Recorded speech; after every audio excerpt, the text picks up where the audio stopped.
Hello my friend, in this video we're going to try to implement together this algorithm, this backtracking algorithm to solve the n-queens problem, because I've been asked to, so here we are.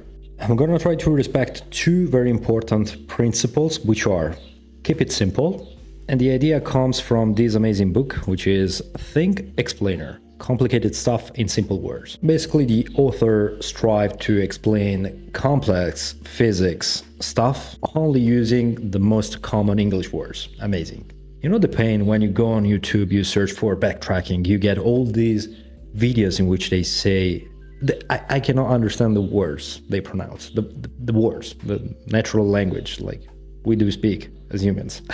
So my goal is to break this chain and make a video that is understandable by a kid. The classic explain ELI5 video, because the hallmark of comprehension, in my opinion, is can you explain this stuff to a kid, and can the kid do this stuff after the explanation? So this explanation has been bulletproofed by my nephew.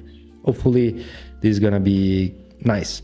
So this is based by the previous video I made, which is this one, in which I used Naruto to explain recursion. So hopefully you know Naruto. It was basically this ninja that can multiply himself. I simply thought this is a very good analogy to explain what recursion is. Basically Naruto versus Sasuke. So if you don't know Naruto and Sasuke, well, this is a prerequisite for this video. The last thing comes from the gym, and this is progressive overload. Basically, we're gonna get to the final conclusion, to the n-queen problem solution, doing simple steps. From a simple exercise, up, to the final code for the n-queens. I think that this is the only way to properly tackle this problem. Okay, the first output that I want to get is this one. Basically, I have n digits. In this case, they're gonna be 4. And I want to see all the possible configurations in a binary base of all these digits. Of course, I'm gonna get 2 raised 4, which is going to be 16 possible configurations. So the first solution that I propose to you is this iterative one, because it's the first one you think about, in my opinion. So let's dig into this code. We start from the main, and we call this bin Sasuke. That takes as an input n. N is basically this macro here, the number of digits that this value has to have. Bin Sasuke is basically a wrapper function. Here I declare a pointer to a char, and I calculate digits plus 1. So in this case, it's going to be 4 plus 1, and every element is going to be size of at v, so a char. Basically, I'm gonna allocate 5 bytes and initialize everything with 0, because that's how calc works. So this basically is going to be a string of 4 chars plus a sentinel value 0 to tell that the string is over, right? Here I simply have a control if the calc is gonna fail, and here with this loop I'm gonna initialize all the chars to the value char 0, right? You know that the value 0 and the char 0 are two different things. Indeed, this char 0 has the value 48 by the ASCII table. Cool. Then I simply call bin Sasuke bad. You will see why my solution is bad. And then I simply free this string. All right, this is gonna be the structure of all the exercises that we're gonna do. We're gonna have a function in the main, a wrapper function like this one, and then the actual meat, which is, in this case, bin Sasuke bad. Let's check this function. So bin Sasuke bad is basically nested loops. Okay, this is the iterative solution to solve this problem. So I have 4 while loops, as you can see. The most nested one has this p. This is a printf. Let me show you. Basically, here with this piece of code, I'm gonna redefine all the times the printf function. I just want to print a p. That's a simple gimmick to do that, because I use printf many times and it's annoying all the times to printf. A stupid thing, but that I do. So this is my header file. Okay, back to the code. Here in my printf, right, I'm gonna simply print the actual string v, all right? Let's watch a simple animation of what is going on with this code. So here, as you can see at the top, I have my actual string, which is this array, and inside I have all these zeros. So we have these 4 nested while loops. We start from the most nested one, right? So the most inner while loop has this condition. while v in position 3 is less equal than the char 1. So this is the case, right? We have the char 0. What do? You simply print the state, okay? So 0, 0, 0, 0. And then you increase the value of this char. So this is gonna become a 1. Cool. I check again the condition and it is true again, right? Because it's minor or equal than 1. In this case, it's gonna be equal. So again, I print the status, I print the string, and then I increase again this char. I get a true. Now, when I do the check again of this inner while loop, what is going to happen? Well, this time it's gonna be false. So what do?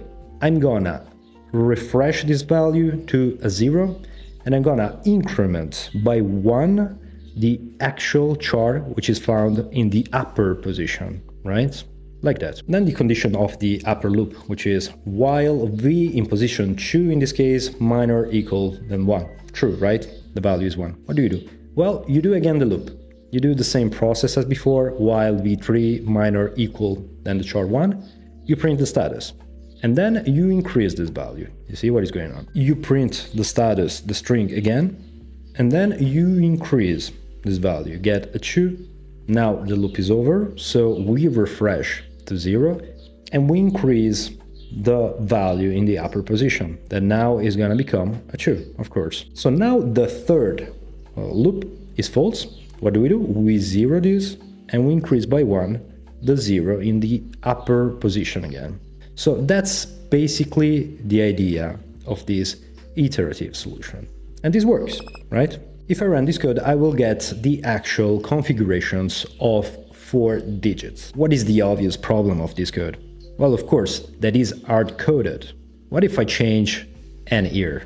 I'm gonna change it to an 8. What is going to happen here? Well, of course, I'm gonna get the first 4 positions correct, right? Till here, but all the other ones are gonna be zeros. Of course, if I do 32, what is going to happen? Same problem, all the zeros, right? So this is a bad solution, obviously, right? If you change n, this algorithm won't work, hard-coded. So let's see another solution, this time scalable. What do I mean? Well, if I change the value of n, the algorithm is gonna respond accordingly, right? What is the algorithm? Well, I have an infinite loop, quote-unquote infinite, while true. What do? First point, I'm gonna print the actual string immediately. Then I'm gonna find the rightmost digit that can be incremented inside my string. I can do very simply with a for loop, right? In this fashion, in which I'm gonna have an index. The index is gonna start at digits minus 1. In this case, I have 8 digits, so the index is gonna start at 7, right? The least significant digit, until the index is major equal than 0, so the first digit, and then you decrease. So as you can see, you start from right and you go to left, of course. If you stumble upon the char 0, what does it mean? Well, it means that you can increase this value, right? You can say inside the string at position index, you do the increase and then you break the loop. If this is not the case, you refresh the value. It means that you stumble upon a 1. So in a base 2 string, it means that you cannot increase further this value. So you refresh to 0, you restore to 0 if you want. Let me show you an animation of this. So we still have Sasuke and our beautiful array. And first thing I do, I'm gonna print the actual status, 0, 0, 0, 0. Cool. Inside this while loop, I have an inner for loop by which I'm gonna search incrementable digits. So in this case, I go in the last position, which is the one in position 3. And if I stumble upon the char 0, what does it mean? Well, it means that in a base 2, I can increment this, right? So that's what I do. I'm gonna increment this to 1. And then I break this for loop, okay? We go back. We start again with our endless for loop. And I print the status, 0, 0, 0, 1. Cool. Again, a for loop. I go in the last position. And this time, I stumble upon a 1. This is not incrementable in a base 2, right? So what do? You refresh this. We go back to 0. And we keep with the for loop, right? This time with an index minus 1. So we go upstairs. Is this value incrementable? Yeah, of course it is. I'm gonna increment this and break the loop. We go back. We start again the loop and we print the status. Cool. Again, check for digits that I can increment. And we go on, right? So this is a very good algorithm. With iteration, I can solve this problem. Let's try to run this code. So first of all, I'm gonna run this code with 4 digits in this fashion, and it works. Now I change to 8 digits. I run this code and it works. Let me change to 16 digits. I run again and still works. Let me do with 32 bits. And as you can see, it works, right? It is doing the job. To check for correctness, I simply do 8 here and I run the code. I pipe to word count lines and I expect 256, right? Of course. With 8 bits, with 8 binary digits, I can have 256 configurations, 256 patterns, right? We know this stuff super well, all these patterns. So this is an iterative solution that works. This works, but in my opinion is not elegant. Let me show you a more elegant solution. Okay, this time we're gonna use backtracking. I call my main binary Naruto with the digits, the usual wrapper function here, by which we are gonna call binary Naruto helper. This time we are gonna pass as a parameter this index. Okay, so the index is 0. You will see how to use this. The digits, of course, and the string. So this is the code, and like all the recursive pieces of code, we have a base case, the exit case if you want, and recursion, the recursive case, stuff that is happening recursively indeed. So in the base case, as you can see, we have only the print function. We're gonna only print the string. On the contrary, in my recursive case, we put a 0 in the string in position index, and then we call again binary Naruto helper. So this is a recursive call, and I pass index plus 1. Then I put a 1 inside the string in position index, and again I call the function, passing index plus 1 as an input. If I run the code, as you can see, it works. Let me change this to 32 again, run the code, and as you can see, still works. What is this black magic? How stuff works underneath the hood? Let's try to understand. So this time we use Naruto, which is a smart dude. He's able to clone himself, so he's able to divide and conquer stuff. So we have the first function, which is Naruto and index 0, right?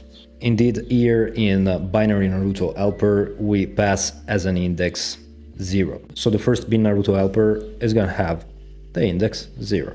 That's exactly what you see here. Now, every Naruto, first of all and foremost, have to check, hey, am I the base case? Am I the final Naruto? Am I the closing condition? I don't want to clone myself endlessly. This is the first control that I have to do as a function clone. So the first condition is simply if index is equal to digits. Digits in our example is 4. I have 4 digits. So if index equal digits, if index is 4, it means that we are outside the actual string, right? Now, this is not the case. I am index 0, so I am just the 0 char inside my string. I'm not the base case. I'm just another clone. So what do I have to do? Well, I have to put a 0 in my position, in my index, right? And then, well, you clone yourself. You have to clone yourself, call another Naruto. And what this Naruto has to do? Well, exactly the same thing. He had to check if he was the base case. Not at all. He is the one in position 1. So he's gonna put a 0 in his position and he's gonna clone again himself, right? The other clone is gonna do exactly the same thing. We reach Naruto in position 3. Naruto in position 3 is gonna again clone himself, right? After putting a 0 in its own position. And finally, we reach the base case, right? Naruto in position 4. So what is the job of this Naruto base case? Well, simply he has to print the actual string that has been filled with zeros, right? You see here. So we do that. We print this configuration. Cool. Now what happens? Well, the base case Naruto has finished his job.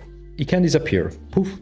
And we go back to the previous line of code of the previous Naruto. So this final Naruto is gonna change the value to a 1, right? He's gonna put a 1 there. And he's gonna call again another clone. So he's gonna call again the base case. The base case is gonna print the actual status again and poof, disappear again. So now Naruto in position 3 has finished his own job, right? He can disappear again. Poof. And we're back to Naruto in position 2.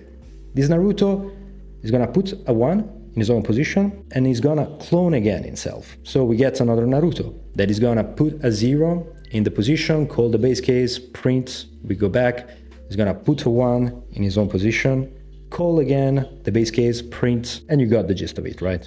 This is what happens with this piece of code. All this magic for free, done by recursion. So I understand that it's difficult to grasp this idea. So I have my mental trick, mental model, gimmick, call it as you want, to grasp this recursion. I explained this idea in my previous video, but basically, if you want a TLDR, it sounds like this. When I write recursion in my mind, I don't care about all the calls, all the clones, all the Narutos. I only care about the base case, of course, and the case just before the base case. The Naruto before the base case Naruto. Let me show you. You see here, I have 4 Narutos, 4 clones, but I only care about Naruto in position 3, in my mind. And in my code I write, if you are the base case, you have to print stuff. Your only job is to print stuff in the standard output, period. On the contrary, if you are the Naruto, if you are the clone just before the base case, what do? Well, you put a 0 in your own position, right? You put a 0. And then what do? Well, you call the base case. Print stuff, print stuff. Let's pretend we are only made of one element. The string is only one element. So you call the base case. He has to print stuff. Boom. So the base case is gonna print in the standard output stuff. Done. And then what do? Well, in your own position, you're gonna put a 1, okay? You put a 1, and then what do? Call again the printer Naruto. Call again him, and I want to print stuff in the standard output. Do like that. You call, you print, period. Done. So, you see how I speak only to Naruto in position 3. Of course, I have to architect the function in such a way that it works, because we start at index 0, right? And we want to reach index 4 in our case, because we have 4 elements inside my string. So in my mind, I care about Naruto in position 3 and Naruto in position base. And then the recursion magic is gonna do the job, right? That's a good gimmick, at least it works with me. So let's try to do other examples, so maybe this concept can sink in. Here I have the same piece of code, but this time we have another function which is called visual, that is gonna basically show us what is going on with the actual code, what is going on. The function visual is found in this utils.c. I will push this stuff on GitHub if you want to dig down what is going on, but basically is a piece of code to show what is going on. So let's run this code and this is what we get. As you can see, basically this is what happens with the keynote presentation. I have a ninja that is putting a 0 in every position, right? Until we reach the ninja in position 3, which is digits -1. After that, we have the base case. The role of the base case is just to print stuff, and that's what we get. After that, the ninja in position 3 is changing the value to 1, right? Again, we call the base case. That is gonna print stuff. 0, 0, 0, 1. Then what happens?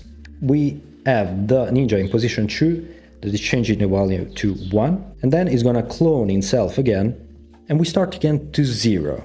You see what happens here? We change this 1 back to a 0. Back, right? Backtracking, my friend. And then we call the base case. We print stuff. We put a 1 here, we call the base case, and we print stuff. You guessed it, right? Now we move up the ladder. We have this Naruto in position 1, is putting a 1, cloning himself, we have a 0.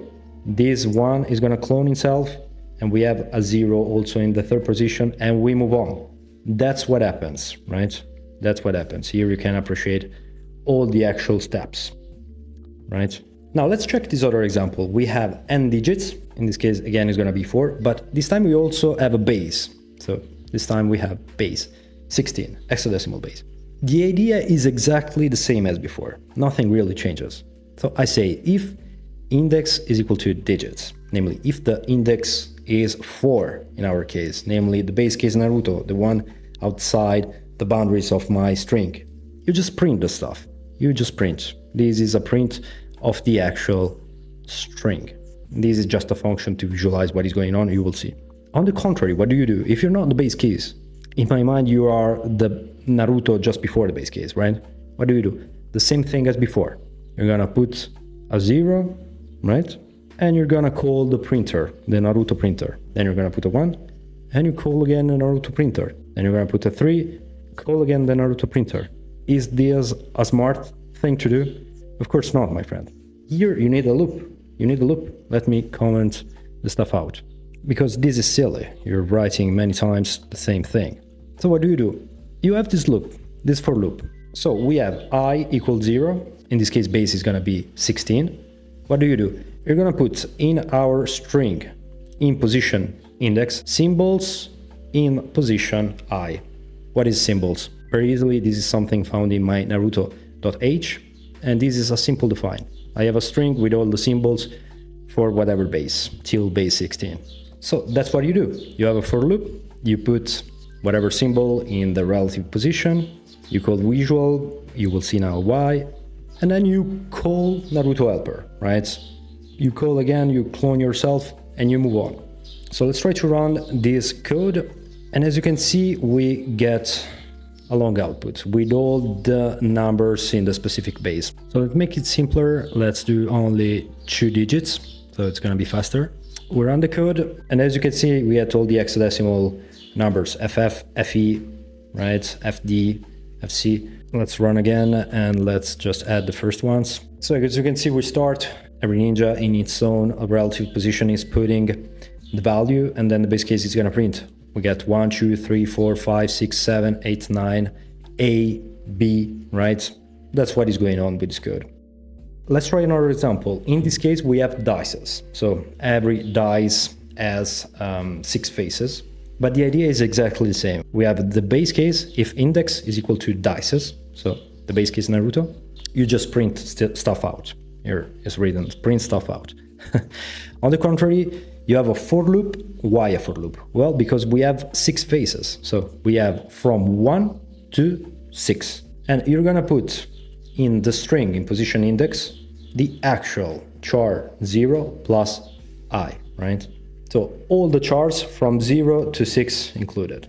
If we run the code with 4 dices, that's what we get. We get all these possible combinations, and they are 1296. If we have only 1 dice, we get only this pattern. If we get 2 dices, this is the patterns that we get, and so on. I hope you understand what is going on. Let me show you the visual. So the idea is exactly the same. I have my string, my array, in which I have all the actual charts representing the value of the dice. When I write recursion, I think about the base case Naruto and the actual case before the base case. So in my mind, I assume I have only 1 dice. What does Naruto has to do? Well, in his position, he has to put all the symbols and then actually print. Every time he has to print. So he's gonna put the value 1, the dice 1, call the base case and print. He's gonna put the dice 2, call the base case and print, and so on for all the dices. That's what is going on in my mind when I write this piece of code. As you can see, the recursion magic is going to take care about everything, right? This is very cool. Of course, let me repeat, you have to find your own way of thinking about the problem, engineer the function in such a way that can work. Namely, we start from index 0 and we reach the base case, which is at index 4 in our case, because we have 4 digits. But this, of course, changes, right? The base case is found at position whatever, depending the value of n. So this is the end of this progressive overload. The next video is going to be the n-queens problem. So try to solve by yourself these problems we just made. If you can solve easily, you're done, my friend. So my friend, it's finally time to tackle the n-queens problem. And you know how to do that if you understood the previous exercises, because the problem is exactly the same. The only thing is that we have a matrix here. In this case, we have a board 8x8, but we're gonna engineer the actual backtracking to fit this structure, data structure. So what do we have? Well, we have a Naruto for every row, right? For every row. And in every row, we have a queen that has been placed by a specific Naruto.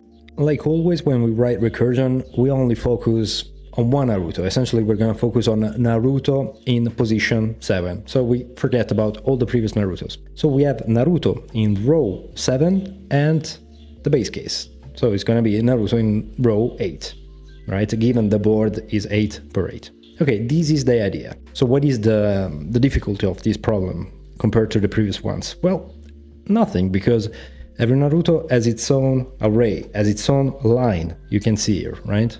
Let's check the code. So essentially here I call Naruto queens with the value as an input n, which is a macro. In this case, we're gonna have the value 8, right? The function Naruto queens as a matrix, right? Char star star. And here I have a function build board. This function is found in my utils. Basically, I have a calloc of a matrix you can check by yourself. Basically, I have the creation of the matrix, very simply. At the end, I have my freeboard to avoid leaks. And then I have my Naruto queens helper that takes as an input the actual board, the matrix, the row, which is 0. Now you understand why, because we start the actual recursion from row 0, reaching row number 8, which is the base case row, right? And it's taking n, which is the size of the actual board. This is all the function. So what do we do? Base case. What is the base case? Well, the base case is when the row is equal to n, namely the size is 8 per 8. So when row, I'm in the 8th row, it means that this is the base case row. So you simply print the board. This is another function found here in my utils that is basically printing visually the board. Nothing really fancy. After that, what do you do? So you simply have a for loop. You have to place in every spot in the array, so in every column in my array, what? You have to place a queen. So you say board in the specific row at the specific column, you place a char, which is a Q, uppercase Q. Then what do? Well, you send it to the base case. So you call Naruto queen's helper again, which is gonna print, okay? Like all the times we assume we speak with Naruto in row 7, so the one just before the base case. So we call basically the base case and we print the actual board. After that, what do? Well, you simply put a 0 back here. You refresh the board. So let's run this code and let's appreciate the output. Run the code and we get a lot of combinations. We don't want to see all of them. Let's do with only 3, so we can appreciate better the output. As you can see, we get all the possible configurations. Given that we have a 3x3 board, we're gonna get 27 possible patterns, can be configurations, of course, and that's the output that we get. Every clone is gonna put the queen in its own relative position, and then it's gonna print the output. So of course, every time we have to put the queen and then remove, right? Why is that? Well, very simply, let's just comment this. So what happens when we comment that line? We get a mess because every clone is putting the actual queen and not getting it back. So everything is filled like that. So let me uncomment this. So this is the minimum viable code to fill an actual board, a matrix, in this case 3x3, with these queens. We have a loop, we have our clone that is putting a queen and then getting it back. That's what happens. We assume in our mind that we have only one line, right? We have only one row. So our clone has to put the queen, then has to print, and then has to remove, right? The queen. We remove just by putting a 0. Then it has to do the same for the index 1, right? It has to put a queen, print, get it back. Then it has to put in position 2, print, get it back. In my mind, I code in this fashion. All right, this of course is not the correct code, right? Because it doesn't make any sense. With this code, we only see all the possible patterns that we can get with an N board. For example, here, if I have a 4, what is the number of possible patterns that we can get? It's 256. 256 possible configurations of this board. Why is that? Well, because it is 4 per 4 per 4 per 4. You see? If we get 5 here, what is the number of possible configurations? Well, there's gonna be a lot. There's gonna be 3,125. Very simply again, if I do 5 per 5 per 5 per 5 per 5, that's what we get, right? Easy. Now, what is the missing thing here? I don't want to print all the possible configurations. I want to filter the ones which are correct. Let's understand what we have to do. Basically, we are here. I have my board, I have all my Naruto clones, and the one which is in position 7, the one I care about. Okay? Before putting my queen, what shall I do? Well, I have to check if the position is safe. Can I put the queen in that specific position? So this is what I have to do. If the queen in position N is safe to put, then I will put it.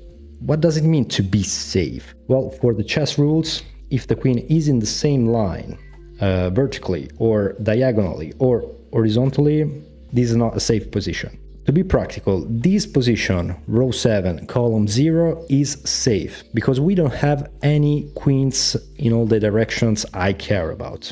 Of course, I'm not going to check horizontally because this is the line of pertinence of my specific Naruto in position 7. So, okay, this is a safe position to me. I'm gonna put the actual queen in this position, okay? So I place there. And then what do I have to do?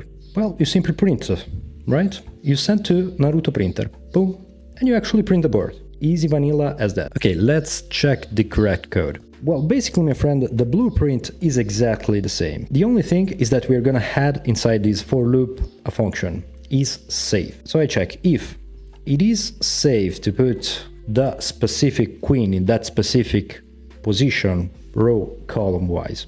Only in that case, what do? You put the queen in that specific position, then you send it to the base Naruto. In our mind, we send to the base Naruto. And then what do? You simply have to remove the queen. Boom, done, finished. Okay? Now let's understand this is safe function. So basically we have to do a vertical check. Is there a queen vertically respecting my position? How do I do that? Well, very simply. Every time here I pass a specific row and a specific column, right? So I do a specific loop. I start from row 0, then I say until row is minor than my actual row, so all the things just upstairs me, and then I increase the row. What do? If I found in that specific position a queen, it means that it is not safe, so you return a false. So you check left diagonal. So what is the trick here? Basically, I declare two temporary variables, which are R and C for row and column, so I can manipulate them. Simply say, until C is major equal than 0, so until we are inside the actual board, and row is major equal than 0, the same principle. What do? Well, you're gonna decrease C, so we decrease the column, so we go in this direction, and we decrease row, so we go in this direction up, okay? Simple. And I check if the board in that position has a queen, same idea as before. With the same line of reasoning, you do the same with the right diagonal. So you declare two temporary variables, C and R. You check if we are still inside the board, and then you move plus plus C and minus minus R. Visually, it's easier to understand what is going on. And you check if in that specific position you have a queen. If nothing happens in these checks, it means that it is safe to put the queen. Easy, finished. So that's what is going on with the hand queens problem. So let's try to run with 8 queens like that. Okay, with 8 queens, we have 92 possible configurations by which I can safely put queens. Right? And here you can see all of them. Now let me show you better what is going on. I will uncomment this special function that is showing you more details. So I want to show you when the queen is placed and when the queen is removed by the actual. Let's do this smaller, like that, 4. So we start from the very beginning. So we have the first clone that is putting a queen in position 0, but the Naruto in row number 1 is placing the queen not in position 00 because this is not safe. Of course, also this position is not safe. It's gonna put the queen here in this position. Okay? Then what happens? Here is gonna remove the queen.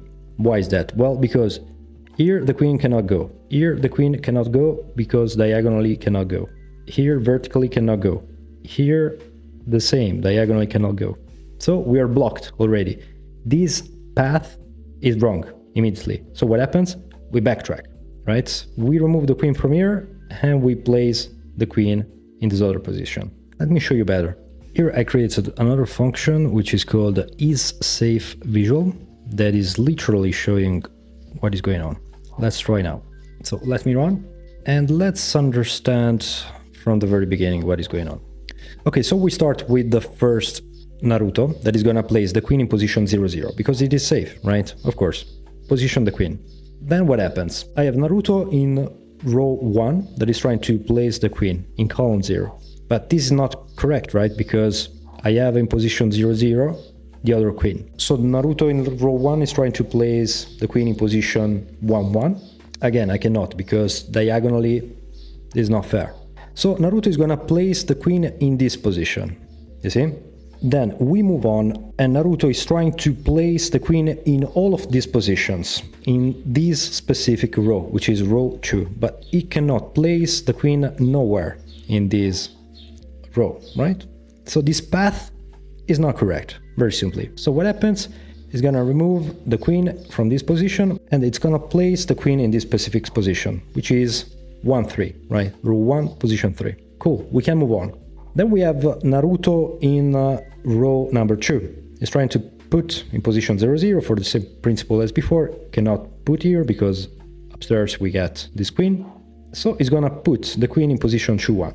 So we move on, we already have 3 queens placed in our board. So what happens in the final row? Nothing can be placed, you see? So this position is bad. So our beautiful Naruto in row 2 understands that he cannot place nothing, not here, not here. So we go back, and we start from the very beginning, you see? We removed 2 queens, backtracking, we go back. This path is not correct, and we start again from the position 0-1, you see? So that's what is going on essentially with the code.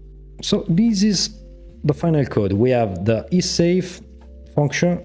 If you want to see the actual isSafe visual, is in my utils. This is basically what is going on. It's essentially the same, just we have some printfs here and there. But the overall logic for the queen problem is in this piece of code. Very easy, right? Now, my mental trick for writing these algorithms is always the same. I have a base case, right? Always think about the exit condition. In my mind is the last Naruto of the series.